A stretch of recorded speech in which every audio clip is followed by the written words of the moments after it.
ายดีวันนี้มาพบกับช่อง Vigo Official อีกแล้ววันนี้เขากับสิมาสอนเฮ็ดแอป TikTok เนาะที่แบบที่มันมีเพลงขึ้นแบบซื้อเพลงค่ะนะแล้วก็มีซื้อเขาอะนะที่ทุกคนถามกันเข้ามาหลายว่าเฮ็ดจังใดแต่งให้แน่ใช้แอปอย่างเนาะเขาก็ใช้แอปนี้เลยเนาะทุกคน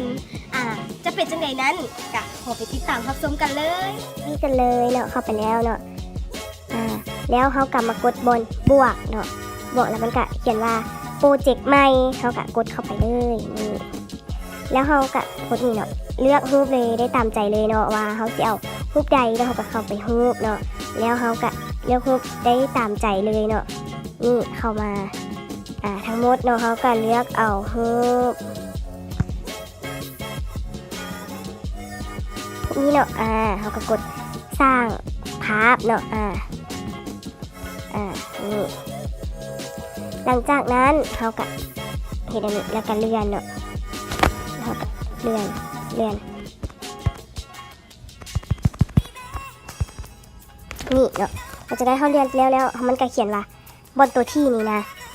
บนตัวที่เนาะยับมาเขาก็กดเข้าไปนี่เลยเนาะ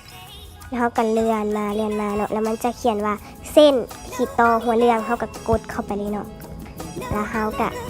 หลังจากแล้วเลือกแล้วเขาก็มาเลือกเลยว่าเขาสิพิมพ์เอียงหรือเอียงใส่เนาะเขาก็เขียนใส่ว่าเขาสิเอาเพลงเอ็นดูเนาะลงมาเนาะเขาก็จะเขียนซื้อเขาเนาะแต่ทุกคนจะเขียนเอียงใส่เอียงกันตามใจเนาะเขาจะเขียนหลังจากแล้วเนาะเขาก็เข้ามานี่สิ้นสุดเนาะหลังจากกดสิ้นสุดแล้วเขากลับมากดบนทางลมข้างอันนี้เนาะบนเครื่องกลางนี้นะกดเข้าไปแล้วมันจะมีว่าบันทึกวิดีโอเขาก็กดเข้าบันทึกวิดีโอเลยหลังจากบันทึกวิดีโอแล้วเขาก็กดนี่เนาะกดนี่แล้วเขาก็ส่งภาพวิดีโอไปยังหลักรูปของคุณ